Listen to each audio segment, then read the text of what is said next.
오늘 사도행전 13장입니다. 사도행전 13장 성령의 배를 타라라는 제목으로 사도행전 13장 1절부터 12절까지입니다. 사도행전 13장 1절부터 12절까지 우리 한 절씩 교독하겠습니다.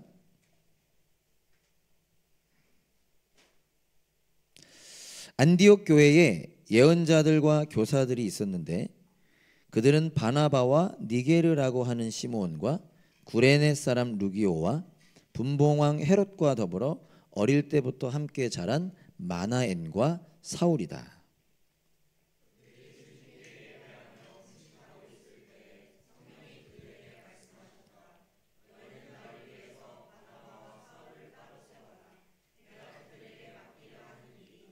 그래서 그들은 금식하고 기도한 뒤에 두 사람에게 안수를 하여 떠나보냈다.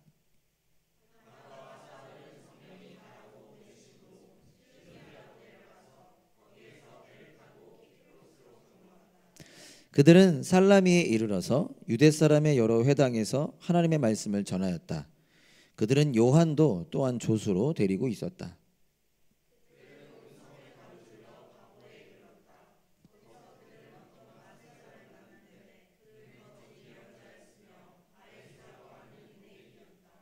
그는 총독 서기오 바울을 늘 곁에서 모시는 사람이었다. 이 총독은 총명한 사람이어서 바나바와 사울을 청해서 하나님의 말씀을 듣고자 하였다.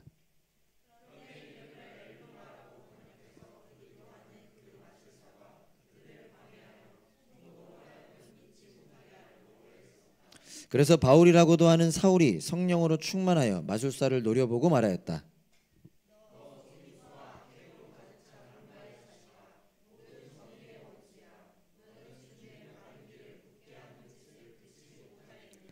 보아라, 이제 주님의 손이 너를 내리칠 것이니 눈이 멀어서 얼마 동안 햇빛을 보지 못할 것이다.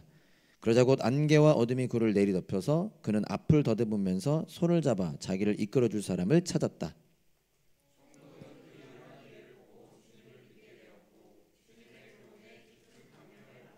아멘. 감사합니다. 요즘 아픈 사람도 많고요. 지친 사람도 많고 또 여러분 얼굴이 그렇게 막 좋아 보이지도 않고 농담이 피곤해 보인다 이런 의미죠. 우리 옆 사람이 한번 격려해 볼까요? 우리 은혜를 사모합시다. 예, 할렐루야. 한 번 더 기도하겠습니다. 하나님, 이 시간 우리에게 말씀 주십니다. 우리 안에 성령님 계신데 그 성령님 우리에게 말씀해 주시고 우리로 듣게 하여 주세요. 그 말씀에 순종하겠습니다. 순종하고자 몸부림치겠습니다. 그럴 때 그 은혜를 경험하고 또 자라나는 우리 담없는 교회 되게 하여 주세요. 예수님 이름으로 기도합니다. 아멘. 오늘 제목이 성령의 배를 타라입니다. 한번 따라해 볼까요? 성령의 배를 타라. 예, 조금 뭐 와닿을지도 모르겠고 유치할지 모르지만 여러분 배 타보셨어요? 누가 지금 네 했죠? 기영이? 어떤 배 타보셨어요? 그렇지. 배에서 있었지. 군대를 맞다. 알고 있었는데 힘들었던 시절 미안합니다. 다시. 예, 그 배죠. 우리가 뭐 배 타보신 분들, 못 타보신 분들은 괜찮아요. 그럴 수 있습니다. 예, 나중에 꼭 타보세요. 시드니라도 가셔서 페리라도 한번 타보시죠. 오늘은 저와 여러분들이 말씀 가운데 성령의 배를 타게 되는 그 은혜를 사모하면서 함께 말씀 나누면 좋겠습니다. 사도행전의 핵심 구절이라고 할 수 있죠. 뭘까요? 어디죠? 사도행전 1장 8절이라고 할 수 있죠. 예수님께서 제자들에게 이렇게 말씀하셨습니다. 우리 기운을 낼 겸 다 같이 한번 읽어봅시다. 시작. 너희는 능력을 받고 예루살렘과 온 유대와 사마리아에서 그리고 마침내 땅 끝에까지 이르러 내 증인이 될 것이다. 사도행전의 내용은 이 사도행전 1장 8절의 내용이 이루어지는 것이라고 생각하면 됩니다. 제가 다음에 늘 다음은 없지만 좀 더 자세하게 설명을 꼭 하고 싶지만 여러분들이 지금까지의 사도행전이 머릿속에 그려지는지는 모르겠어요. 아마도 아닐 확률이 크긴 하겠죠. 자, 본문 저 1장 8절 계속 보여주시면요. 예수님께서 하신 말씀이고 그렇게 이루어지는데 제자들을 통해 제자들이 증인이라고 하는 말은 다른 말로 복음이 전해진다라는 건데 예루살렘으로부터 시작해서 유대, 사마리아 땅끝까지 이르러지는 내용이 사도행전입니다. 오늘 사도행전 13장인데 12장까지 더 정확하게는 11장까지 12장은 부록이라고 봐도 무관할 내용이었죠. 11장까지 그 복음이 사마리아까지는 전해졌어요. 이제 사마리아까지 예루살렘과 온 유대와 사마리아까지. 그러면 이제 어떤 게 남은 거예요? 이 복음이 예수님이라고 하는 복음이 이제 땅끝까지 전해질 차례입니다. 13장부터.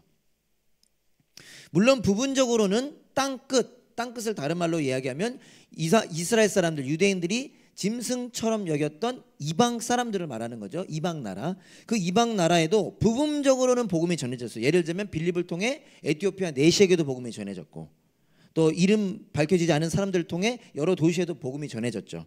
그러나 오늘 본문 13장부터는 그 땅끝까지 복음이 어떻게 전해지는지에 대한 본격적인 이야기가 시작되는 장입니다. 저 혼자 흥분하고 있죠. 그 이유는 뭐냐면 저는 이걸 알고 있고 조금이나마 성경에 여러분 아직 사도행전이 지난주까지 뭐 들었더라 기억이 잘 안 나고 그 차이인데 나중에 한번 시간 되셔서 쭉 읽어보시면 이 말이 이해되죠. 그러니까 다시 반복하면 오늘부터 13장부터 복음이 땅끝까지 전해지는 내용이 시작됩니다. 그 출발은 안디옥 교회입니다. 혹시 사진이 없죠? 준비 안 됐죠? 있네요. 제가 좋은 사진 못 찾겠더라고. 보통 교회들은 그림 그려드는데 나중에 한번 그려 보시면 여러분 여기 예루살렘 그죠? 여기가 어딘지 아시죠? 특별히 예루살렘 교회가 있죠. 그 다락방에서 기도하는 가운데 성령님이 임하셔서 첫 교회가 탄생하잖아요. 그 예루살렘. 그 지금 제가 어디서부터 시작된다고요? 안디옥. 저 위에 있는 안디옥. 왜 가운데 괄호 열고 시리아 써 있냐면 저쪽에 또 다른 안디옥이 있거든요. 근데 저기는 아직 성경에서 등장하지 않았었어. 우리는 이 안디옥. 이 안디옥에 지금 안디옥 교회가 세워졌죠. 지난주 기억나실지 모르겠네. 어쨌든 그렇습니다. 감사해요. 빨리 저기에 몇몇 사람들이 예수님을 전했고 예수님을 믿게 됐죠. 저 안디옥에서. 그래가지고 예루살렘 교회가 바나바 파송했잖아요. 그 바나바가 사울 데리고 왔죠. 계속 1년 동안 말씀 전했죠. 수많은 사람이 예수님 믿게 됐죠. 그 안디옥 교회. 저기 안디옥. 안디옥 교회가 그 출발입니다. 안디옥 교회의 성령님께서 오늘 본문 2절에 보면요 말씀하십니다. 뭐라고 말씀하시느냐? 안디옥 교회 갑자기 말씀하신 거예요. 그들이 주님께 예배하며 금식하고 있을 때 성령님이 말씀하십니다. 너희는 나를 위해서 바나바와 사울을 따로 세워라. 내가 그들에게 맡기려 하는 일이 있다. 지금 여기서 성령님께서 말씀하시는 내가 그들에게 맡기려 하는 일이 있다. 이 일은 다시 말하고 쉽게 말하면 땅끝까지 복음을 전하고 싶다라는 거죠. 전하겠다라는 거죠. 땅끝까지 예수님을 전하는 거. 그게 그들에게 맡기려 하는 일입니다. 근데 뭐라고 말씀하셨죠? 너희는 나를 위해 바나바와 사울을 세워라.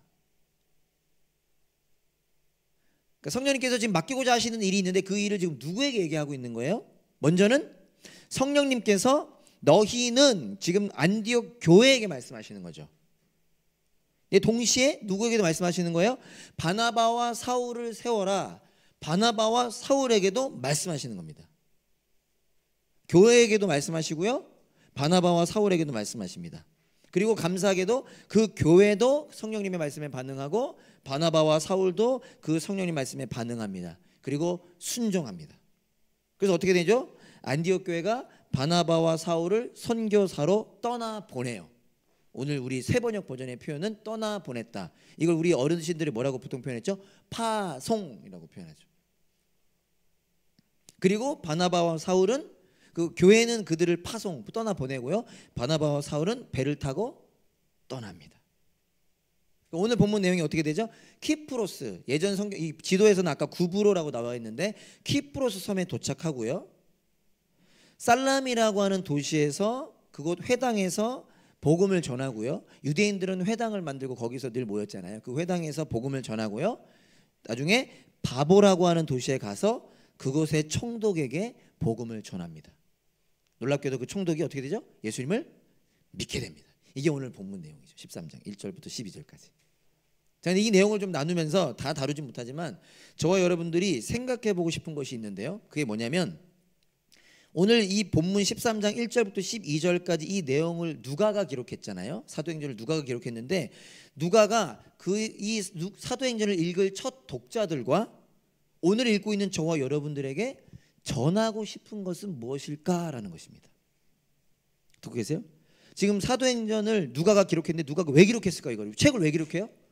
혼자 소장하려고? 아니, 책을 기록한 이유는 누군가가 읽게 하고 싶어서. 그래서 그 첫 독자가 오래전에 있었을 거고요. 쭉쭉쭉 읽어오다가 이제 저와 여러분들이 이 사도행전 13장을 읽고 있죠. 그럼 저와 여러분들 이 사도행전 13장을 읽고 있는 저와 여러분들을 향한 그 누가의 바램, 계획은 무엇이었을까입니다. 이걸 왜 기록했을까? 그것은요, 이 사도행전 13장의 이야기가 저와 여러분들과 연결되는 것입니다. 지금 여러분들이 다 눈은 절 쳐다보고 있잖아요. 귀를 닫고 있는 분들이 계실 수 있죠. 근데 귀는 또 열려 있어. 잘 듣고 있어. 은혜도 막 받았대. 그런데 거기서 끝나는 경우가 있고요. 연결되는 경우가 있다는 것입니다.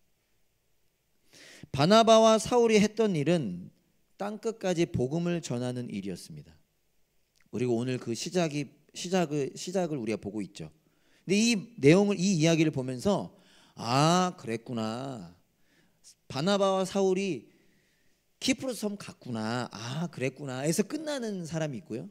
그래서 끝나는 것이 아니라 연결되는 사람.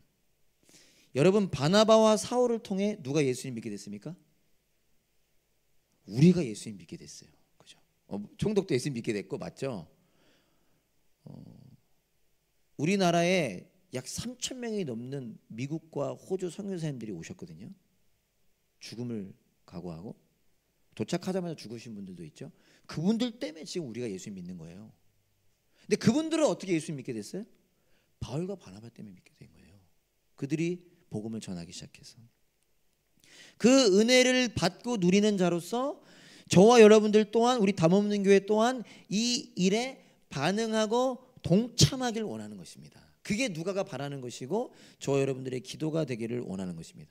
오늘 본문인 사도행전 13장부터 시작되는 이 사울의 삶을, 그리고 나중에 이름이 바울이라는 이름으로 쓰죠. 그 바울의 삶을 여러분 들어보셨을 거예요. 바울의 선교 여행, 바울의 전도 여행이라고 들어보셨을 겁니다. 들어보신 분?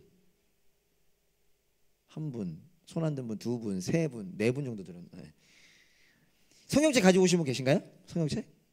성경책 가지고 오신 분, 핸드폰 말고. 없으세요? 담없는 게 회개할지 하다. 괜찮아요. 성경책 갖고 오신 분들 성경책 뒤에 한번 펼쳐보세요. 성경책 뒤에 보면은, 성경책을 이렇게 안 갖고 와서 이거 별로 피부로 안 와닿겠네. 성경책 여러분 나중에 집에서 성경책 있으면 보세요. 성경책 뒤에 보면 이렇게 지도가 있어요. 지도가. 거의 안 본 분들도 계시. 성경책 뭐 빌 때나 한날 있어요? 거기도 기영이 성경책 있어요? 너무 열심히 하다가 수첩 좀 떨어뜨리고 이렇게 아름다운 청년. 다니엘도 있어요? 너는 없어요? 있죠. 그러니까 모든 성경이 다 있어요. 보면 바울의 첫 번째 여행, 전 세 번역이라 바울의 두 번째 여행, 세 번째 여행, 이렇게 지도가 있습니다. 모태신앙들은 대부분 알고 있는데 여기에 여러분 성경책 뒤에 바울의 1차, 2차, 3차 선교여행, 전도여행 사진이 지도가 있다는 건 뭐예요? 어떤 의미예요? 그만큼 중요하다는 거죠. 수많은 지도가 있을 수 있을 텐데 그 지도가 들어갔다는 건 그만큼 중요하다는 건데요. 근데 재밌게도 여러분, 교회가 지금 2000년 역사 속에 있는데 사도행전을 볼 때 이렇게, 오늘 처음 듣는 분도 계시지만 어쨌든 1차, 2차, 3차 선교 여행이라고 하는 타이틀로 만들어서 불러온 것은요 얼마 되지 않았습니다. 이런 표현이 바울의 1차 선교 여행, 바울의 2차 전도 여행이라고 하는 표현을 사용한 게 얼마 안 됐어요. 언제 시작됐느냐? 19세기에 시작됐습니다. 2000년 역사 속에 뒷부분에 시작된 거예요. 19세기에 영국을 중심으로 선교 운동이 일어났는데 그때부터 사람들이 사도행전을 보다가 새로운 방식으로 읽기 시작한 거야. 새로운 생각이 들어온 거예요. 새로운 것이 눈에 띄기 시작한 겁니다. 바울이 전도 여행하고 있는 거네. 선교 여행하고 있는 거네. 라는 식으로 그때부터 읽기 시작했다라는 거예요. 성경은 같은 성경인데 뭘 지금 여러분들과 나누고 싶냐면 교회가 바뀌어가기 시작했다라는 거예요. 조금 강하게 얘기하면 이전에는 선교라는 주제에 관심이 없었어. 왜? 나 먹고 살기도 바빠. 바울이 뭐 구브로 섬을 갔든 로마를 갔든 관심이 없어. 그냥 그랬구나. 그런데 어느 날부터 교회가 선교라고 하는 주제에 관심을 갖기 시작했고 반응하기 시작했다는 거예요. 그러면서 생긴 게 바울의 1차 전도행, 2차 전도행, 우리도 선교합시다, 단기 선교 이런 게 표현이 시작됐다는 거죠. 얼마 전에 기영 목사님께서 저에게 어떤 짧은 그걸 뭐라 하죠? 아니 모르는 단어다. 어쨌든 제가 이렇게 참 구닥다리인데 어쨌든 짧은 동영상을 보셔. 역시 앞서가는 두 분이 있어 다행이에요. 무슨 스? 리스? 그게 뭐야? 어쨌든 오늘 자 집중합시다. 전자 기영 목사님이 어떤 영상을 리스를 보여줬어요. 그걸 보여줬는데 이게 뭐냐면 제가 직접 봐야 이게 피부로 와닿는데 저는 근데 직접 보지 않는 이유는 있고요. 제가 알려드릴게요. 뭐냐면요. 어떤 목사님이 되게 설교 잘하는 목사님이 자기 교회 성도를 앞으로 나오라 그래가지고 딱 이렇게 옆에 이렇게 있어요. 아마 지금 그림 그리면 제가 뭐 이렇게 다니엘 같은 애들 나오라고 해서 이렇게 있는 거예요. 그 뭐냐면 몸이 막 이만해 막 근육질이 막 이렇게 있는 분이에요. 그래서 뭐라고 얘기하냐면 자기랑 목사님이 하는 얘기예요. 자기랑 이 형제랑 같은 짐을 다닌대요. 그 짐이 한국말 뭐야? 헬스장 다닌대요. 그러면서 뭐라 하냐? 이분이랑 자기랑 같은 운동기구로 운동을 하고 같은 음악을 들으며 운동을 한다는 거예요. 왜? 같은 헬스장 다니니까. 그러면서 질문합니다. 근데 왜 이 친구랑 저랑 몸이 다를까요? 하면서 자기 옷을 막 벗어. 이 친구는 막 몸이 이만해. 근데 목사님은 그냥 평범한 몸이야. 왜 몸이 다를까요? 그러면서 질문합니다. 헬스장이 잘못됐을까요? 중량이 잘못했을까요? 질문해요. 그런데 그게 아니라는 겁니다. 이 형제는 운동을 끝내고 집에 갈 때 헬스장을 집으로 가져간대요. 그러면서 이렇게 표현합니다. 그게 무슨 의미일까? 여러분 대부분 아시죠? 요즘 운동 시대에 살아가고 있으니까 나 운동했으니까 이거 먹으면 안 된다. 나 운동했으니까 저건 하면 안 된다라는 생각과 삶을 살아간대요. 근데 자기는 오늘 한 운동이 내 나머지 일주일을 정당화시켜 주길 바라면서 살아간대요. 나 운동했으니까 이거 먹어도 되고 나 운동했으니까 이거 해도 된다. 그러면서 이렇게 풀어갑니다. 같은 교회를 다니는데 왜 신앙이 다를까? 목사님이 잘못했을까? 그럴 수 있지만 아니라는 거예요. 같은 성경을 읽지만 어떤 분은 그 성경이 자기의 삶에 연결이 되고, 이건 제 표현이에요. 그분은 뭐라고 하냐면 누구는 기적에 대한 믿음이 있고 누구는 기적에 대한 믿음이 없다라는 거예요. 제 마음이 되게 와닿은 게, 제가 이거 설교 준비하고 있었잖아요. 어떤 마음이 와닿냐? 성경을 같이 읽지만 누구는 그 성경이 연결이 되고 누구는 그 성경이 연결이 되지 않는다라는 겁니다. 물론 이 연결은 성령님께서 은혜로만 가능한 것이지만 지금 여기는 다 우리가 예수님 믿는 분들, 고백하는 분들이잖아요. 이 바울과 바나바의 이야기를 들을 때 우리가 마음을 열고, 어쩌면 두렵고 망설일지 모르겠지만 그 성경 말씀에 연결되기를 바라기를 원하는 것입니다.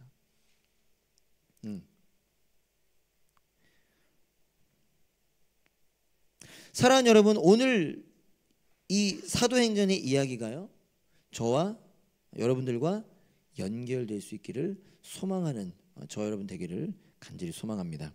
누가는요, 사울이 바보라고 하는 도시에서, 도시 이름도 재밌죠, 바보. 당시 총독이었던 서기오 바울을 만난 일을 비교적 자세히 기록하고 있습니다. 헷갈리면 안 돼요. 지금 사울이 13장부터 바울이라는 이름을 사용합니다. 근데 지금 그 바울이 누굴 만났다고요? 총독인 서기오 바울을 만났다고요. 같은 이름을 만났다고요.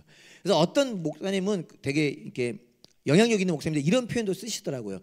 아마 그 이후에 그 어떤 주석학자들의 말을 빌려서 사울이 바울이라는 이름을 쓴 게 아닐까 이렇게 생각합니다. 그 왜냐하면 여러 가지, 참고로 여러 가지가 있는데, 예전에 우리가 사울이 예수님 만나서 바울 됐다라고도 많이 배웠잖아요. 그게 틀렸다고 할 수 없지만 가장 저는 뭐 어떻게 생각하냐면 가장 설득력 있는 해석이 뭐냐면, 원래 사울은 이름이 두 개였어요.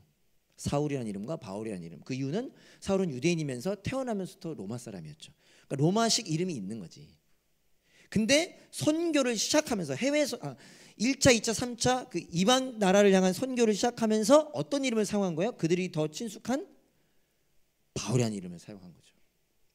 물론 여러 가지 더 도움이 되는 또 근거들이 설명들이 있지만 저는 이게 가장 맞다고 보긴 하거든요. 어쨌든 그 바울을 만난 겁니다. 근데 자세히 기록하고 있다라는 거예요, 누가가. 우리가 그 의미를 조금이나마 살펴보기 원하는데 총독 바울은 총명한 사람이라고 표현하고 있습니다. 7절에 보면요. 총독 바울이 총명한 사람이었다. 근데 여기서 총명한 사람이라는 뜻은요. 그 당시 그레코 로마 기준으로 지성인이었다라는 의미예요. 쉽게 말해서 지적인 관심이 많았다라는 거예요. 그래서 그 총독 바울이 하나님의 말씀을 듣고 싶어서 바나바와 사울을 부릅니다. 감사한 일이죠. 하나님에 대해 알고 싶었다. 그런데 이 총독 바울에게는 아이러니하게도 지성인, 지적 관심이 많은 사람, 심지어 로마가 세운 총독이었음에도 불구하고 그를 곁에서 모시는 사람이 있었는데 누구라고 성경은 표현하고 있느냐? 마술사이자 거짓 예언자래요. 로마가 가장 싫어했던 게 바로 이런 행위였거든요. 근데 그 로마에부터 임명받은 총독이 바울, 그것도 지적인 사람이 지금 마술사이자 거짓 예언자인 엘루마라고 하는 바예수라는 사람을 곁에 두고 있었다는 거예요. 참 아이러니하죠. 근데 이게 인간의 본질이라. 그 마술사가 총독이 믿지 못하도록 애를 썼습니다. 하나님 못 믿게, 예수님 못 믿게 애를 쓴 거죠. 그래서 사울이 그를 어떻게 하냐면요, 노려봅니다. 성경이 세 번째 그를 노려보면서 그에게 말합니다. 이렇게 말하죠. 너 속임수와 악행으로 가득 찬 악마의 자식아, 주님의 바른 길을 굽게 하는 짓을 그치지 못하겠느냐. 그저자 어떤 일이 일어나면요, 그 마술사의 엘루마 눈이 멀게 됩니다. 얼만큼 멀었는지는 기억되어 있지만 눈을 멀어요. 그리고 그 일을 통해 그 총독 바울이 예수님을 믿게 됩니다. 서두에 말했던 것처럼 비교적 자세히 기록된 이 사건을 통해 우리는 여러 가지를 알 수 있지만 그중에 오늘 두 가지만 간단히 기억하기를 원하는데요. 다시 보기를 원하는 첫 번째, 복음은 왕에 대한 선포라는 것입니다. 우리 한번 따라해 볼까요? 복음은 왕에 대한 선포다. 이 비교적 자세히 기록된 내용을 통해 우리가 다시 한번 오늘 기억하길 원하는 것, 깨닫기 원하는 건 뭐냐면요, 이 복음은 왕에 대한 선포라는 것입니다. 이 바예수라고 하는 엘루마가 바나바와 사울을 방해하죠. 근데 재밌게도 여러분 이름이 뭐라고요? 바예수. 예수 알죠, 여러분? 이름이 바예수야. 아이러니하게도 이 뜻이 뭐냐면 예수의 아들이라는 의미입니다. 이 이름의 뜻은 물론 예수라는 이름을 많이 사용도 했지만 예수의 아들이라는 의미예요. 그런데 그런 그에게 사울이 지금 뭐라고 얘기하죠? 10절에서 아까 제가 읽긴 했지만 너 속임수와 악행으로 가득 찬 뭐라고 읽어요? 악마의 자식아. 우리는 이런 말씀 안 되지만 악마의 자식아 그래요. 이게 영어 성경으로 보면 뭐라고 나와 있냐면 Son of Devil이라고 나와 있어요. 원래 이름이 뭐라고요? 바예수, 예수의 아들. 근데 사도 바울은 그에게 지금 뭐라고 얘기한다고요? Son of Devil, 악마의 아들. 즉 이 사람은 이름은 바예수였지만 바예수가 아니라 그의 삶은, 그의 존재는 바사탄이었던 거죠. 그 엘루마, 바예수라고 하는 사람 또 다른 이름이 엘루마라 그랬죠. 이 엘루마가 바나바와 사울을 방해했습니다. 왜 방해했냐면 사도 바울은 뭐라고 얘기했냐면 여러 의미가 있지만 주님의 바른 길을 굽게 한다라고 나와 있어요. 이 총독이 예수님 못 믿게 하려고 방해했습니다. 근데 그 사람이 예수님 믿는 걸 왜 싫어했고 왜 방해했을까? 왕이신 예수님을 인정하지 않고 대적한 거죠. 사탄의 아들로서, 악마의 자식으로서 왕이신 예수님, 예수님이 왕이시고 그 내용을 복음으로 전한 건데 그것을 인정하지 않고 대적했습니다. 왜요? 본인은 사탄의 자식이었기 때문에. 다른 말로 자신이 왕이었기 때문에. 자기가 자기 삶의 주인이자 그 총독을 통하여 아마도 부를 누리려고 했겠죠. 자기의 잘 먹고 잘 사는 삶을 누리려고 했겠죠. 결국은 자기가 잘 살고 싶었던 거죠. 그런데 갑자기 다른 왕이 등장한 거잖아. 그 다른 왕을 인정하고 싶지 않았던 것입니다. 지금 오늘날 어떤 삶을 우리는 결국 살아가고 있느냐? 이 세상은 어떤 싸움을 싸우고 있는 것이냐? 왕이신 예수님과 자기가 왕 되려고 하는 사람과의 싸움이라는 거죠. 그때 예수님의 손이 그런 엘루마를 치셨습니다. 바울을 통하여. 사울이 이야기하자 어떤 일이 일어나죠? 안개와 어둠이 그를 내리덮었고 앞을 더듬게 되죠. 그 현상에만 집중하자고 하는 것이 아니라 이 현상은 우리에게 무엇을 증명하고 있는 것입니까? 예수님이 왕이심이 드러나고 있는 것입니다. 초자연적인 현상을 통하여 이 사람도 아마 마술을 했을 수도 있겠죠. 거짓말로만 그 자리에 있기 어려울 거 아니에요. 그도 어떤 놀라운 일을 행했을 수 있죠. 그러나 그 사람도 어떻게 할 수 없는, 우리가 이미 출애굽기에서 모세와 그 애굽 바로 왕의 싸움에서 잘 아는 것처럼 초자연적인 현상이 그 엘루마를 무너뜨렸습니다. 넘어뜨렸습니다. 예수님만이 왕이시라는 것이 드러나는 것이죠. 그러면서 재미있는 표현이 나타납니다. 누가가 뭐라고 기록하고 있냐면 이 엘루마가 손을 잡아 자기를 이끌어줄 사람을 찾았대요. 그러니까 여기서 심판에서만 끝나는 게 아닌 겁니다. 결국 사울이 그에게 그렇게 행한 행동조차 어디로 연결되기를 하나님은 원하시는 것입니까? 손잡아 줄 사람이 누구인지를 알기를 원하시는 거죠. 우리가 따라가야 할 사람이 누군지를 알기를 원하시는 것입니다.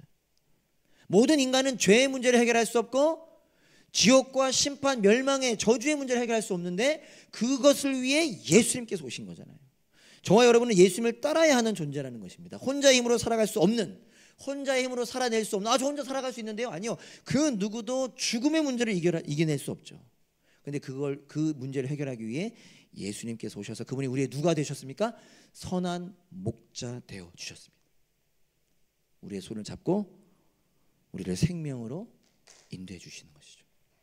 그냥 왕이 아니라 선한 왕, 완전하고 온전하며 완벽하며 유일한 왕, 그분이 예수님이시라는 사실을 오늘 본문은 또한 전하고 있는 것입니다. 둘째, 이 사건을 통해서 우리가 다시 보길 원하는 것은요, 복음이 전해지는 일은 희생과 섬김을 통해 이루어진다는 것입니다. 좀 길지만 한번 따라해볼까요? 복음이 전해지는 일은 희생과 섬김을 통해 이루어진다. 이거 너무 잘 알고 있는 거죠. 희생과 섬김. 교회에서 맨날 들었어. 이거 오늘 어떻게 되길 원한다는 거예요? 연결되길 원하는 거예요. 사실 우리 일부 예배 오신 분들, 그리고 특별히 여기 주일학교 선생님들, 그 희생과 섬김의 대명사 아닙니까? 아니에요? 우리 주일학교 선생님들 다시 한번 박수 한번 합시다. 다시가 아니야. 희생과 섬김 이런 거 온 거 없던 건 죄송합니다. 자, 총독 서기오 바울, 그는 아까도 말했지만요, 총명한 사람, 지성인이었는데 아이러니하게도 마술사인 엘루마의 영향권 안에 있었습니다. 참 아이러니하죠. 이게 뭐냐면 인간의 한계가 드러나고 있는 거예요. 그리고 뭐라고까지도 학자들은 보냐면 로마의 한계도 드러나고 있는 거예요. 그리고 유대인들의 한계도 드러납니다. 그러니까 뭐냐면 로마는 세계를 평정하면서 이런 마술사들을 척결하라고 했습니다. 처리하라고 했어요. 그런데 총독이 그 마술사를 옆에 두고 있잖아. 근데 이 마술사가 뭐라고 아까 표현됐냐면요, 유대인들이 해서는 안 되는 게 이런 마술적인 일이에요. 그러니까 다 한계가 절실히 드러나고 있는, 거기에 누가 오는 거예요?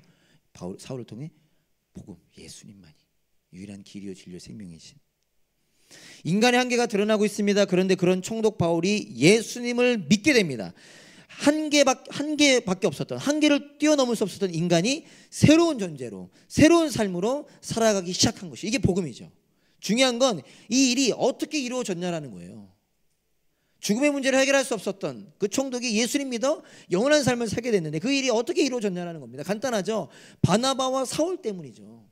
바나바와 바울, 바나바와 사울이 선교사로 떠났기 때문에 이 일이 가능한 겁니다. 동시에 교회가 바나바와 사울을 선교사로 보냈기 때문인 겁니다. 오늘 제목을 여기서 한번 외치고 싶은데, 성령의 배를 탄 것이죠. 자, 근데 여러분, 성령의 배를 타는 건 쉽다, 어렵다? 어렵다. 그 증거 중에 하나가 뭐다? 마음의 그 넓은 마음으로 들어주세요. 우간다 선교 잘 안 가려고 한다, 사람들이. 그렇게 막 외쳐. 다 우간다님 도망다니는데 막 안 가고 싶어가지고. 근데 여러분, 우간다 단기 선교 2주 가는 것도 쉽지 않은 결정인데 그의 평생의 삶을, 더군다나 여러분, 당시에 배를 탄다는 건요, 목숨을 걸어야 하는 일이었습니다. 지금 배랑 달라요. 당시에 배를 탄다는 건 생명의 위협을 감당해야 하는 일이었습니다. 근데 사울은 그 일에 자기의 삶을 바친다. 엄청난 희생과 섬김인 거죠. 교회는 어떻습니까? 오늘 보면 1절을 보면요, 안디옥 교회에 예언자들과 교사들이 있었는데 그들은 바나바와 니게르라고 하는 시몬과 구레네 사람 루기오와 분봉왕 헤롯과 더불어 어릴 때부터 함께 자란 마나인과 사울이다. 제가 예전에 저희 교회 예배 장소를 이쪽으로 옮기면서 했던 설교에서는 좀 자세히 나눴었어서 오늘은 좀 간단히만 얘기하면요, 지금 안디옥 교회를 설명하는데 그 안디옥 교회에 5명의 리더들이 있었습니다. 수많은 사람들이 안디옥 교회 교인이 됐던 것을 봤을 때 아마 리더들 같은 존재들이 많았겠지만 이 5명을 기록하고 있는 이유 중에 하나는 어쩌면 그만큼 이들은 참 중요한 역할을 많이 하는 사람들이라고 볼 수 있죠. 근데 그들 중에 가장 중심이 되는 사람이 누구였을까요? 바나바와 사울입니다. 바나바가 이 교회를 어떻게 보면 개척한 사람일 수 있잖아요. 그리고 바나바가 데리고 온 사람이 가장 먼저 사울이잖아요. 이 둘은 이 교회에서 없어서는 안 되는 사람인 거죠. 근데 성령님께서 뭐라 말씀하세요? 그 둘을 내가 선택했다. 보내고 싶다. 그때 이 안디옥 교회가 그 둘을 선교사로 보내기로 결정하는 것입니다. 우리 담원에게는 쉬울 수도 있어요, 그런 일들이. 그러나 여러분 안디옥 교회에서 그렇죠. 이 둘은 꼭 있어야 되는데 그 둘을 보내는 거죠. 다시 말해 바나바와 사울뿐만 아니라 이 안디옥 교회의 희생과 섬김으로 인해 이 복음 전해지는 일이 이루어지고 있는 것입니다. 이런 일이 가능했던 이유를 누가는 2절에서 이렇게 기록하고 있습니다. 그들이 주님께 예배하며 금식하고 있을 때 성령이 그들에게 말씀하셨다. 여전히 부족하고 연약한 인간으로서 희생하고 섬긴다. 그것도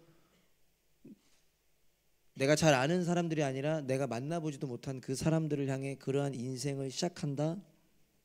결코 쉬운 일이 아니죠. 그런데 어떻게 안디옥 교회는 이런 삶을 살아갈 수 있었을까? 그 비결을 그들이 예배하며 금식했기 때문이라고 기록하고 있습니다.